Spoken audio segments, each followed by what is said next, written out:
या अखंड महाराष्ट्राचं आराध्य दैवत खंडोबारायाच्या चरणाजवळ आज आपण सर्व जमलोय। आम्ही येणार म्हणून रात्रीचे 10 वाजले तरी आपण एवढ्या मोठ्या संख्येने या ठिकाणी जमलात।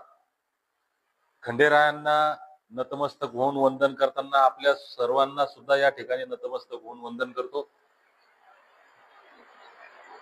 येणाऱ्या 30 तारखेला म्हणजे रविवारी दुपारी 1 वाजता हनुमान मंदिर विजयनगर नांदेड या ठिकाणी धनगर जमातीच्या एसटी आरक्षण लढाईच्या अंमलबजावणी संदर्भात जी लढाई आपली चालू आहे त्या संदर्भात एक महत्वाची राज्यस्तरीय बैठक आपण ठेवलेली आहे आणि त्या बैठकीसाठी आपण सर्वांनी यावं हे निमंत्रण देण्यासाठी मी आजपासून नांदेड जिल्ह्यामध्ये आलेलो आहे। 30 तारखेपर्यंत मी इथंच आहे। आज आपल्या जवळा गावामध्ये आम्ही आलोय। आपल्यामध्ये उपस्थित ज्यांनी आता आपले विचार ठेवले शेवलीवाडी हा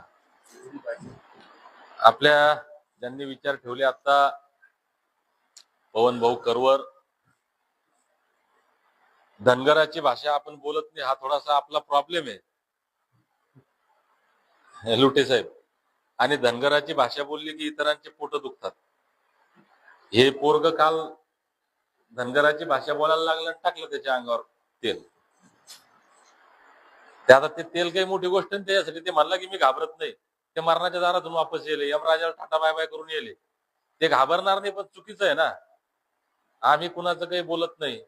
आता काय पवन करवर एकटा नाही धनगर म्हणून आम्ही सगळे तर तुझ्या मागे 100% आहे भावा आहे की नाही।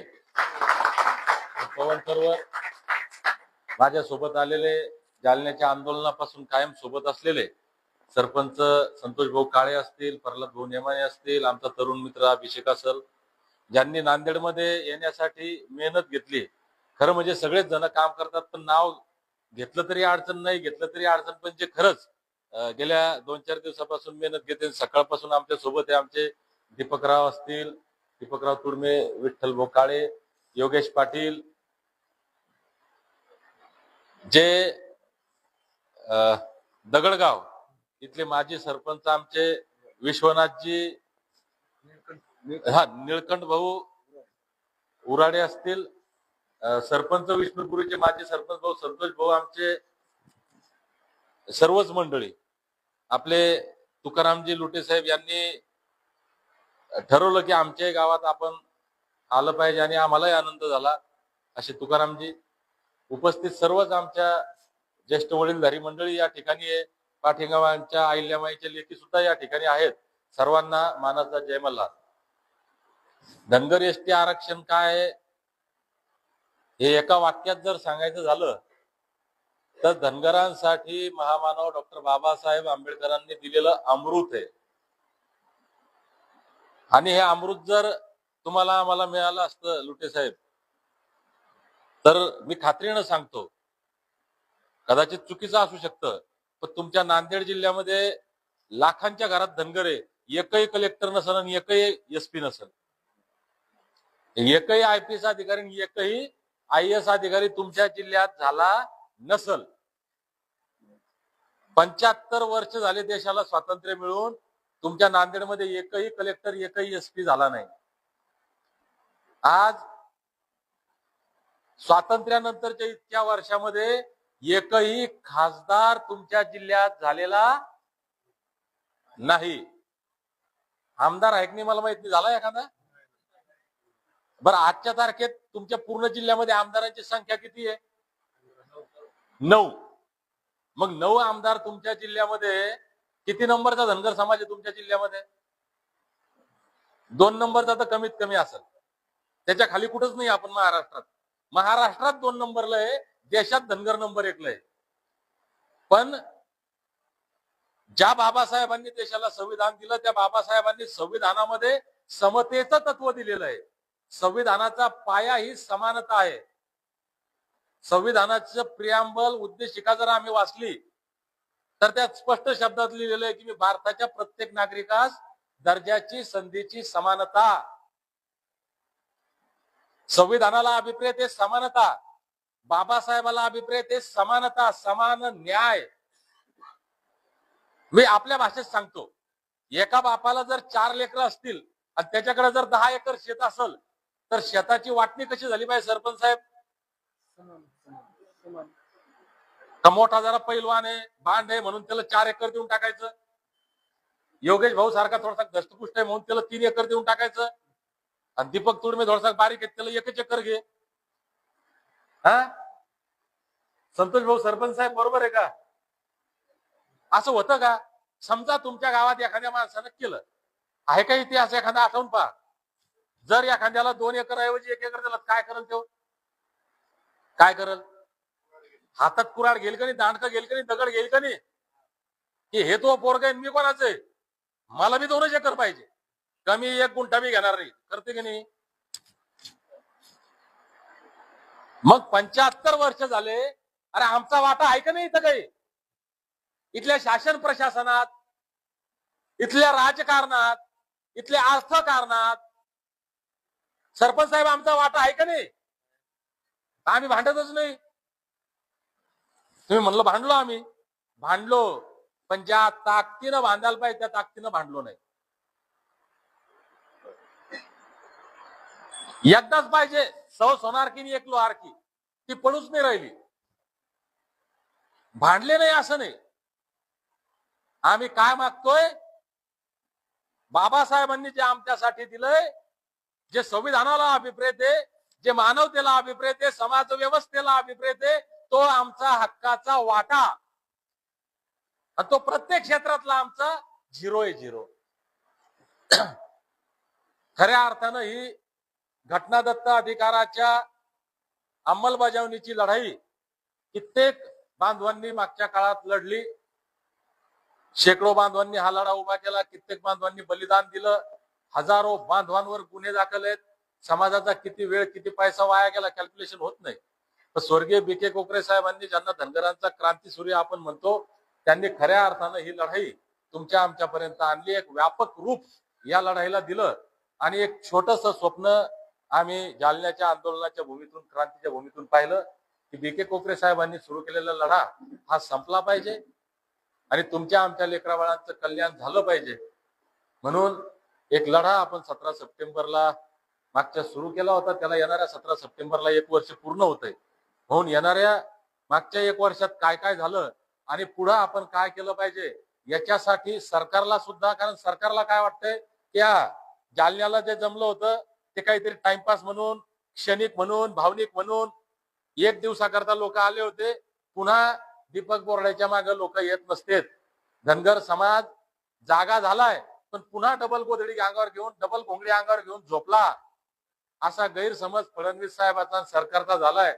तो दूर करण्यासाठी धनगर समाज नुसता जागा झाला नाही, तर धनगर समाजाला समजलंय की तुम्ही आमची फसवणूक केली आणि तो आता पेटलाय. धनगर समाज जर पेटला तर तुमच्या सत्तेच्या खुर्चीला जाळून राख करू शकतो, हे सांगण्यासाठी 17 सप्टेंबरला परभणीला महामेळावा आपण ठेवलेला आहे.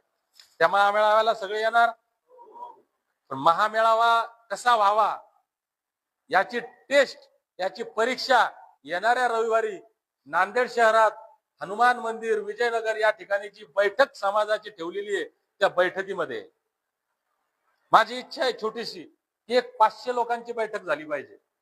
500 लोक तर सरपंच साहेब म्हणले की दगड गावातूनच 300 लोक आम्ही आणतो, एकट्या गावातून. तुमच्या गावातून किती येतील तुकाराम साहेब? 150 लोक झाले. 2च गावात 500 लोक झाले. पवन भाऊ वाजवा टाळ्या. आता जर तुमच्या 2 गावातून 500 झाले साहेब, आता तुम्ही जर एकेकानं 1-1, 2-2, 5-5 माणसालाच फोन केला, पाहुणे रावणे दोस्त मित्र, 5,000 जमतील पुणे जिल्ह्यातून. आता 2 गावातून 500 येऊ राहिले, मग नांदेड जिल्ह्यात किती गावात धनगर आहे मला सांगा आता. बरोबर आहे, 100च गावं धरू आपण. मग या 2 गावातून 500 तर मग 100 गावातून किती येतील? तसं गणित तर 50,000 होते साहेब. जरा गणित जास्त व्हायला लागलं का पवन भाऊ? आता 2 गावात 500 आणि 100च गावं मोजले आपण तर 500 किती होते दीपक भाऊ? 50,000 होते ना. म्हणजे ते मेळावाच 25,000चा करायचा आपल्याला. बैठकच 50,000 झाल्यावर मेळावा का 5 लाखाचा होतो मग योगेश भाऊ? पहिल्याच मेळावा. हा, हे असं झालं तर फडणवीस साहेब घाबरल, हे असं झालं तर मोदी साहेब घाबरल. आणि ज्या दिवशी हे घाबरतील त्या दिवशी प्रश्न सुटल. जोपर्यंत नरेंद्र मोदी, देवेंद्र फडणवीस हे सरकार धनगरांना घाबरत नाही तोपर्यंत आरक्षण मिळत नाही. म्हणून त्यांना दाखवण्यासाठी की आम्ही जागे आहोत, आमचं डोकं ठिकाणावर आहे, आमचा मेंदू चांगला चालतो. आणि तुम्ही 12 वर्ष आम्हाला फसवलं, आता फसवू नका. आता वेळ आली आहे हिशोब करण्याची, हिशोब मागण्याची. हे ठणकावून सांगण्यासाठी पुढच्या काळात आपण काय केलं पाहिजे हे ठरवण्यासाठी एक महत्वाची राज्यव्यापी बैठक नांदेडला ठेवलेली आहे. आपण सर्वांनी यावं, आपल्या परिचयातले जितके त्या लोकांना सांगावं. मोबाईल किती लोकांकडे आहे मला सांगा बरं? Android mobile. हा मित्र, नाव काय तुझं भाऊ? अशोक? अशोक पिसाळ. अशोक भाऊ साठी एकदा टाळ्या वाजवा. त्याचा मोबाईल चालू आहे. मोबाईलचा वापर काय साठी केला पाहिजे? हा मोबाईल म्हणजे काय माहितीये का? हे अणुबॉम्बच आता. हे मोबाईल काही करू शकतोय, मोबाईल काही करू शकतोय. या मोबाईल मध्ये लय जादू आहे, ताकद आहे. हे बोलणं लोकांपर्यंत गेलं पाहिजे. आता मी तुमच्यापर्यंत आलोय, लोकांना कसं कळणार आहे? मोबाईलच्या माध्यमातून. म्हणून विशेष करून तरुणाला माझी विनंती आहे की हा मोबाईलचा वापर व्हॉट्सअप फेसबुकवर आम्ही करतो. या पक्षाचा उदो उदो, त्या संघटनेचा जय जयकार, या नेत्याचा बॅनर. नेता ओळखत बी नाही आम्हाला सरपंच साहेब, पण नेत्याचं पोस्टर टाकून लगे वाढदिवसाच्या शुभेच्छा. गावात मोठे बॅनर लावले हरकत नाही, पण त्या मोबाईलवर तर असे टाकतात. आणि त्या यायानं तर फुकटात करून दिला. आता पहिले तरी कम्प्युटरला जाऊन 100-200 रुपये द्यावे लागत होते. त्या यायावर बसल्या बसल्या बटन दाबतोय, लगे वर आमदाराचा फोटो, इकडे खासदाराचा फोटो आणि इकडे याचा मोठा फोटो. बाबा टाका, हरकत नाही. अरे पण ज्या समाजात आम्ही जन्माला आलो, ज्या जातीत आम्ही जन्माला आलो, या समाजाचं आम्ही काहीतरी देणं लागतो आणि या समाजासाठी आम्ही काहीतरी केलं पाहिजे. आमच्या लेकरा बाळांचं वाटोळं होतंय, यांच्यासाठी आम्ही काहीतरी केलं पाहिजे. म्हणून त्यांच्यासाठी मोबाईल वापरण्याची ही खरी वेळ आहे आता. म्हणून या मोबाईलचा जास्तीत जास्त वापर करा. अजून 5 दिवस आहेत आपल्याकडे साहेब.